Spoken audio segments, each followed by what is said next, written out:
Ja, Leute, herzlich willkommen zu der Spielvorschau vor dem Spiel gegen den 1. FC Köln.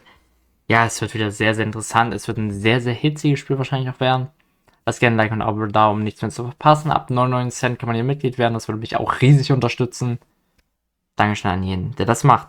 Ja, heute geht es auf jeden Fall in die Spielvorschau. Ich freue mich sehr aufs Spiel. Ich finde das sehr interessant. Es wird ein sehr, sehr schwieriges Spiel, muss man auch sagen. Die Kölner sind mit Abstand die beste Mannschaft, meiner Meinung nach, zumindest in der zweiten Bundesliga, die abgezockteste dazu mittlerweile. Ja, einen Sieg haben wir schon gegen die Kölner geholt. Jetzt geht es zu Hause ran, wo wir endgültig der Krise den Hut aufsetzen könnten. Aber zuerst blicken wir mal wieder auf unsere Gegner und gucken wir mal, was da so abgeht. Sie sind erster Platz mit 40 Punkten, haben damit auch den Klassenerhalt schon sicher. 12 Siege, 4 Unentschieden und 5 Niederlagen dabei. Eine Niederlage mehr als wir haben.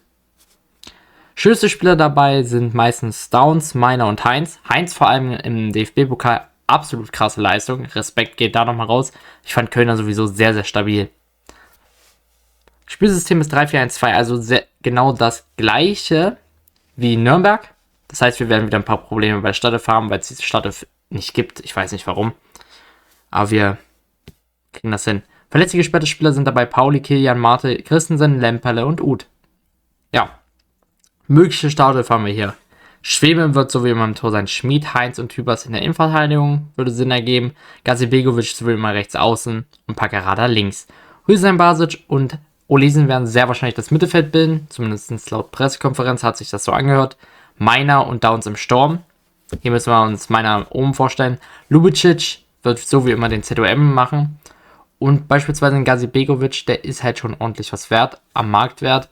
Das darf man halt nicht vergessen, das ist schon sehr, sehr ähnlich wie fast ein halber Kader von uns. 5 Millionen. Ja, beziehungsweise ein Viertelkader. Das ist schon ordentlich, was die Jungs da aufgestellt haben. Aber wir werden uns definitiv nicht einfach so geschlagen geben. Wir werden definitiv gut dagegenhalten, denke ich mal. Es wird trotzdem ein sehr, sehr schwieriges Spiel werden. Aber jetzt blicken wir auf unsere Stand. Und da ist nämlich auch einiges Interessantes mal wieder passiert. Vor allem eine Personalie, beziehungsweise 2 Personalien, die zurück sind, was mich sehr freut. Ja, und sonst hat sich leider an den Punkten nichts mehr verändert, was auch sehr, sehr schade ist. Einen Punkt hätte ich gerne gegen Nürnberg gesehen. Aber manchmal kann man nur träumen. Ja, gehen wir damit weiter. Schlüsselspieler sind hier natürlich so wie immer Matthiesen, Kars, Artig.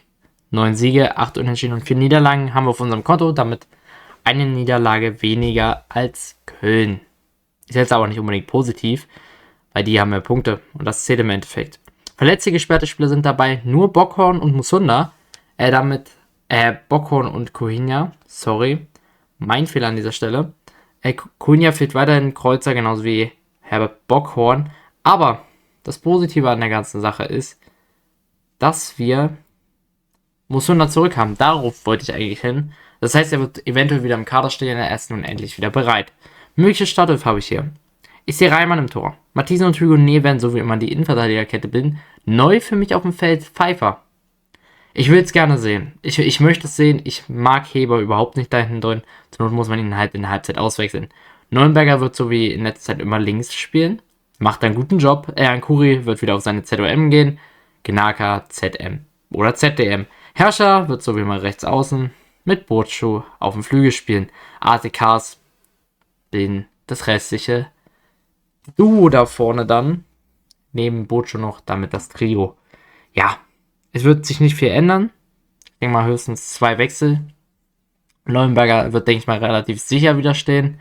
Ich sehe zumindest keinen Grund, wieso man ihn denn jetzt direkt auswechseln sollte. Ja, muss ich sagen. Das wäre meine Startelf. Eure Startelf auch gerne immer in die Kommentare schreiben.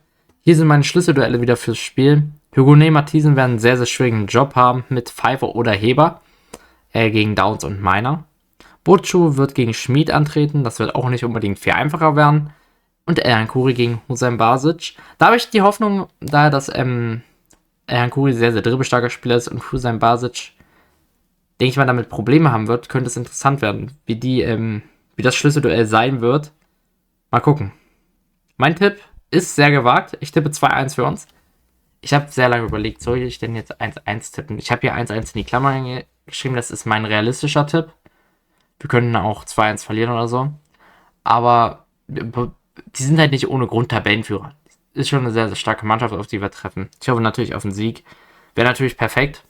Damit könnten wir den Negativrekord von über einem Jahr ohne Heimspielsieg abtreten und würden mal wieder gewinnen zu Hause und damit wäre auch wieder das Stadion richtig dahinter wieder bei den nächsten Heimspielen. Auch wenn es jetzt schon das ist. Aber eure Meinung so wie immer sehr, sehr gerne in die Kommentare, vor allem die Personalie. Pfeiffer interessiert mich sehr, was ihr dazu sagt und was ihr sagt. Was sind eure Tipps? Wie gesagt, ab 99 Cent kann man Mitglied werden, würde mich unglaublich unterstützen und diesen Kanal. Lasst gerne ein Like und ein Abo da. Wir sehen uns hoffentlich beim nächsten Mal wieder. Und damit wünsche ich euch noch einen wunderschönen Tag und wir sehen uns hoffentlich dann morgen beim Stadion-Vlog.